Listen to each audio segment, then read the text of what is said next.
प्यारे बच्चों, good morning. मैं नितिन यादव आज आपको मैथ की क्लास में पिछली कक्षा का ही शेष भाग अर्थात पिछले लेक्चर का शेष भाग। पिछले लेक्चर में मैंने आपको बताया था आव्यूह के प्रकार का कुछ प्रकार, जैसे आयताकार आव्यूह, वर्ग आव्यूह, क्षैतिज आव्यूह, ऊर्ध्वाधर आव्यूह, पंक्ति आव्यूह, स्तंभ आव्यूह बता दिया था। आज मैं आपको आव्यूह के प्रकार का शेष भाग उसी के आगे ही पढ़ाने जा रहा हूँ। रिक्त या शून्य आव्यूह, रिक्त या शून्य आव्यूह, नल और जीरो मैट्रिक्स। देखो बच्चों, ध्यानपूर्वक समझिएगा डिफिनीशन को। यदि किसी आव्यूह के सभी अवयव शून्य हों, यदि किसी आव्यूह के सभी अवयव शून्य हों तो उसे शून्य आव्यूह कहते हैं। यदि किसी आव्यूह के सभी अवयव क्या हों, शून्य हों, तो उसे शून्य आव्यूह कहते हैं। इसका परिमाण भी क्या होता है, शून्य ही होता है। उसके बाद आपका आता है इकाई या तत्समक आव्यूह, यूनिट और आइडेंटिटी मैट्रिक्स। इकाई या तत्समक आव्यूह क्या होता है समझिए। जिस वर्ग आव्यूह के अग्र विकर्ण, देखिए किसी वर्ग आव्यूह में दो प्रकार के विकर्ण होते हैं।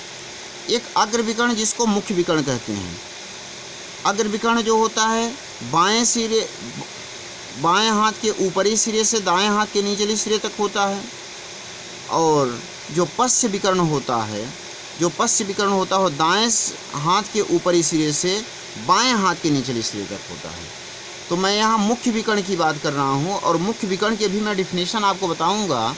इकाई या तत्समक आव्यूह पहले देख लीजिए, उसके बाद मुख्य विकर्ण की डिफिनेशन भी मैं आपको बताऊंगा कि जिस वर्ग आव्यूह के अग्र विकर्ण या मुख्य विकर्ण के सभी अवयव एक हों तथा शेष सभी अवयव शून्य हों, उसे इकाई या तत्समक आव्यूह कहते हैं। इसे कैपिटल आई से प्रदर्शित करते हैं। इसका परिमाण सदैव एक होता है।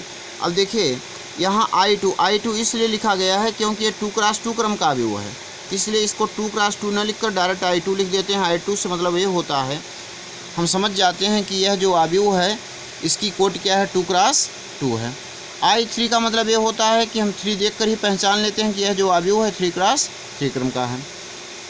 अब यहाँ पर ये समझना है कि AIJ = 1 जब I बराबर J। देखिए जब इसमें पंक्तियों, ऐसे अवयव जिसमें पंक्तियों और स्तंभों की संख्या क्या हो, समान हो, तो उस अवयव का मान सदैव क्या होगा, 1 होगा। जैसे यहाँ A11, ये कौन सा एलिमेंट है, A11।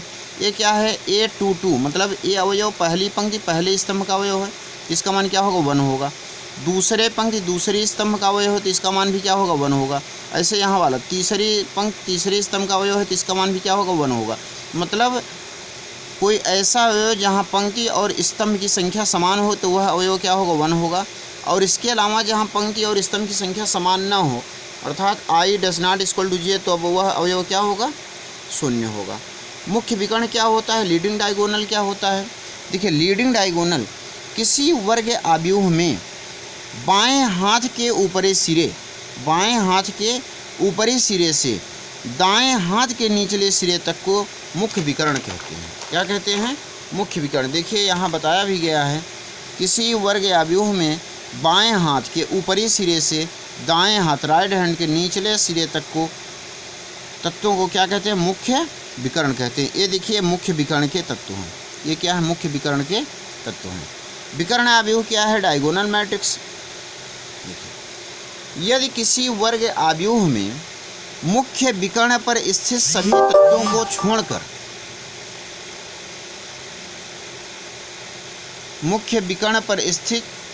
यदि किसी वर्ग आव्यूह में मुख्य विकर्ण पर स्थित तत्वों को छोड़कर शेष सभी तत्व या अवयव शून्य हों तो उसे विकर्ण आव्यूह कहते हैं।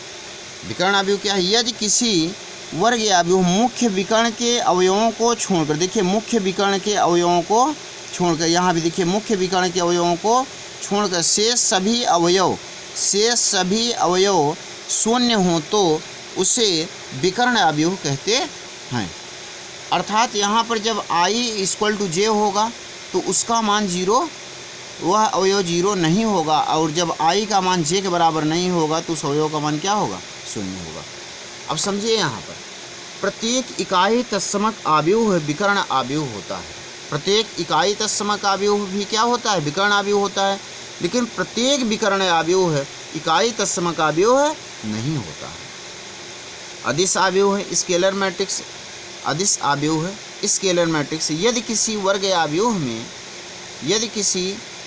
आव्यूह में मुख्य विकर्ण के सभी अवयव समान हों, मुख्य विकर्ण के सभी तत्व समान हों और शेष सभी तत्व शून्य हों तो उसे अदिश आव्यूह कहते हैं।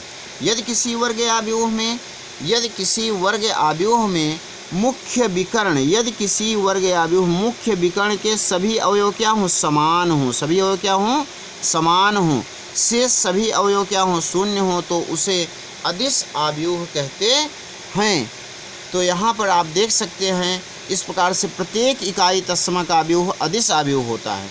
भाई ये जो इकाई तत्समक आव्यूह था, इधर मैंने आपको बताया था इकाई तत्समक आव्यूह जिसके मुख्य विकर्ण के सभी अवयव क्या होते हैं? एक होते हैं। ये भी तो तीनों क्या हैं? ये भी सब क्या हैं? समान ही होते हैं।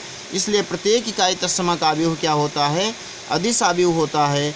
प्रत्येक अदिश आव्यूह विकर्ण आव्यूह होता है। प्रत्येक अदिश आव्यूह क्या होता है? विकर्ण आव्यूह होता है। ओके।